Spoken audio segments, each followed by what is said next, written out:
Good morning, guys.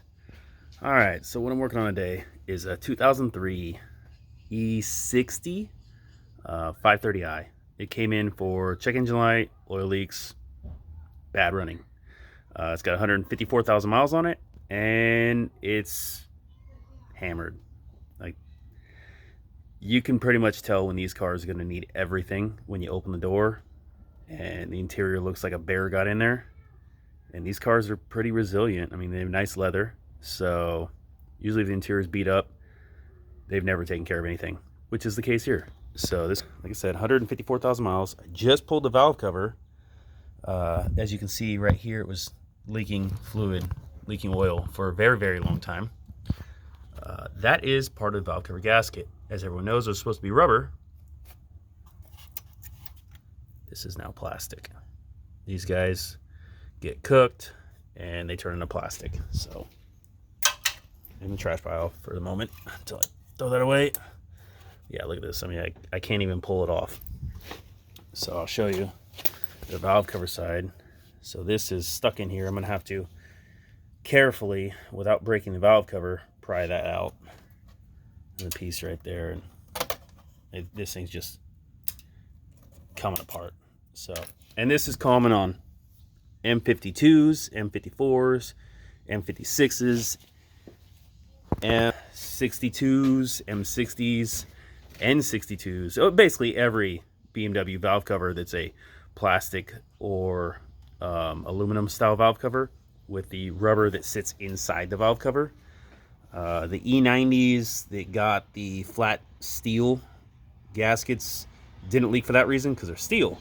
What they did is the aluminum bolts that hold the magnesium valve cover to the aluminum cylinder head would shear off, and then you would have right here, usually this bolt, and then I think on the E90s there's one right here inside, just inside the Vanos, and it goes into the head, and that bolt breaks off. This one breaks off right here, and next thing you know, you got a massive oil leak from a really good style design valve cover. But BMW being BMW, they couldn't just give you a good style valve cover gasket and valve cover without adding their own bad design with aluminum bolts.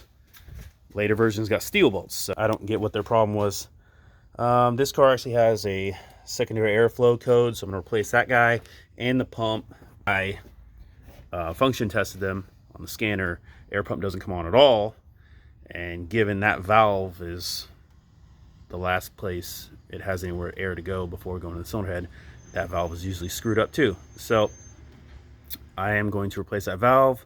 I've got an intake runner valve for it as well. This one has a really nasty hiss coming off of it, and you can see when you smoke the intake system, air comes right out of the diaphragm right there where it goes into it.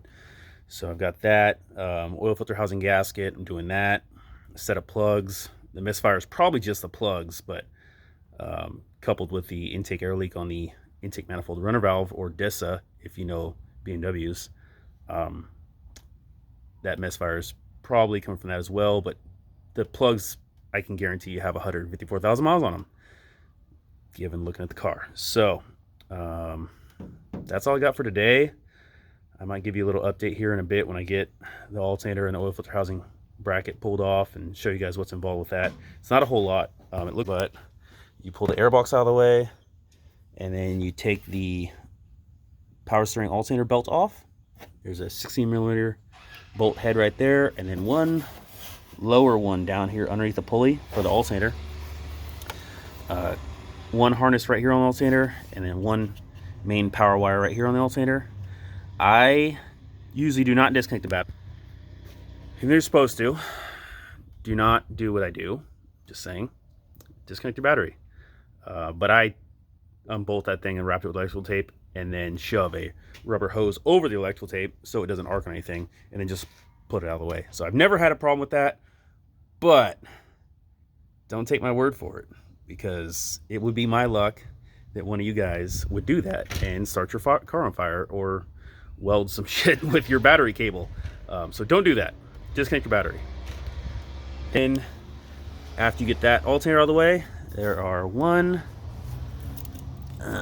2, and then 3, 4, and then at the very bottom 5 and 6 bolts that hold the oil filter housing bracket to the block.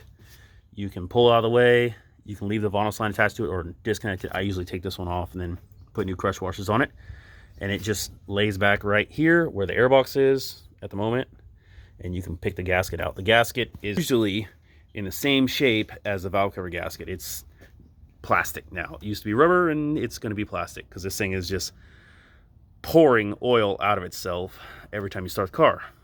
So very common on these BMWs, gaskets turn to plastic. Thank you very much, Germany. I appreciate that. Keeps paying my bills. Anyways, you guys have a great day, and like, share, subscribe, please. I'm trying to grow my channel here. I know I don't have a whole lot of followers or anything, but I'm trying. Thanks, guys.